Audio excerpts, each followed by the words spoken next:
Bonjour et bienvenue. Aujourd'hui, on va s'intéresser à une question assez surprenante. Et si la clé de notre bien-être mental se trouvait, juste sous nos pieds? On va décortiquer ensemble une grande analyse scientifique sur la réflexologie plantaire pour voir ce qu'il en est vraiment. C'est un peu ça, la question de départ. On est tous plus ou moins en quête de bien-être, et c'est fascinant de voir que la science s'intéresse de plus en plus à des approches un peu différentes, des approches dites alternatives, pour trouver des réponses bien concrètes. Alors, pour bien comprendre, il faut d'abord poser le contexte. Pourquoi est-ce que des thérapies comme la réflexologie intéressent autant? Eh bien, la réponse se trouve dans un besoin que beaucoup de gens partagent aujourd'hui. En fait, c'est une réalité pour des millions de personnes. Quand on est confronté à la dépression, à l'anxiété ou simplement à un sommeil qui n'est pas réparateur, on cherche des solutions. Et de plus en plus, on cherche des options en plus des médicaments, des choses complémentaires. C'est là que notre sujet prend tout son sens. Du coup, qu'est-ce que la science a à dire sur la réflexologie plantaire? Pour le savoir, des chercheurs ont décidé de ne pas faire les choses à moitié. Ils ont lancé une analyse vraiment approfondie, une sorte de super étude. Et le mot magique ici, c'est méta-analyse. Alors qu'est-ce que c'est que ce truc? En gros, au lieu de se fier à une seule petite étude, une méta-analyse, c'est une étude d'études. On prend plein de recherches de bonne qualité, on les met toutes ensemble et on analyse le tout pour avoir une vue d'ensemble. C'est un peu le top du top en matière de preuves scientifiques. Et attention, leur méthode était super rigoureuse. Ils ont vraiment ratissé large, en fouillant dans 6 énormes bases de données scientifiques.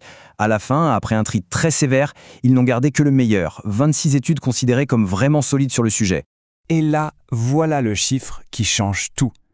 En rassemblant toutes ces études, l'analyse porte sur un total de 2366 personnes. Ce n'est pas un petit échantillon, hein. Ce chiffre donne un poids énorme aux conclusions qu'on va voir juste après. Bon, le moment de vérité. Après tout ce travail de fourmi, quel est le verdict? Est-ce que les données de tous ces milliers de participants confirment que la réflexologie plantaire a un réel effet? Allez, on regarde les résultats. La conclusion principale, elle est claire et nette. Oui, la réflexologie plantaire a montré des améliorations statistiquement significatives. Ça veut dire quoi? Simplement que les effets positifs observés sur la dépression, l'anxiété et le sommeil n'étaient pas dus au hasard, c'est du solide. Voyons ça point par point. D'abord, la dépression.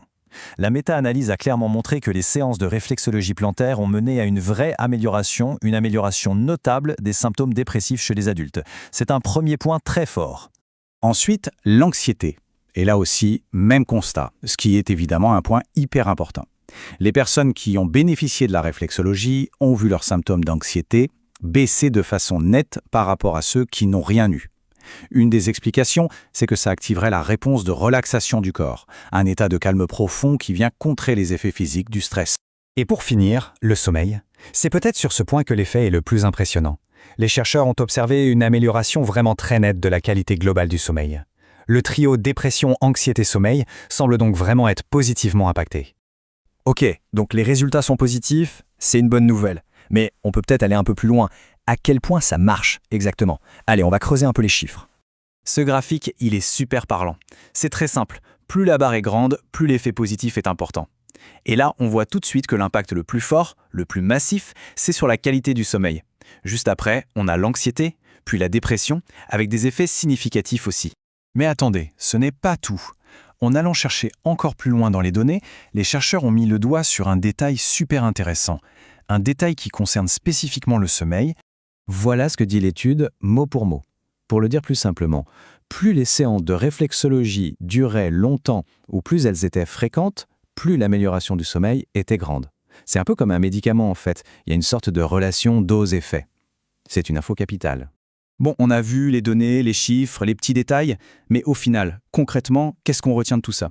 C'est quoi le message à ramener à la maison? En fait, il y a 3 points essentiels. Premièrement, la réflexologie plantaire, ça se positionne comme une approche complémentaire non médicamenteuse vraiment intéressante. Deuxièmement, on a la preuve qu'elle a un vrai potentiel pour aider sur la dépression, l'anxiété et le sommeil. Et troisièmement, et c'est très important, la science ne s'arrête jamais. Les chercheurs eux-mêmes disent qu'il faut continuer avec des études encore plus poussées et sur de plus longues durées pour confirmer et affiner tout ça. Finalement, cette analyse, elle ouvre une porte. Elle nous montre à quel point c'est passionnant de passer des pratiques parfois anciennes au crible de la science moderne. Et ça nous laisse avec une question pour la suite. Quelles autres thérapies traditionnelles mériteraient qu'on se penche dessus avec la même rigueur scientifique? Le débat est ouvert et c'est ça qui est passionnant.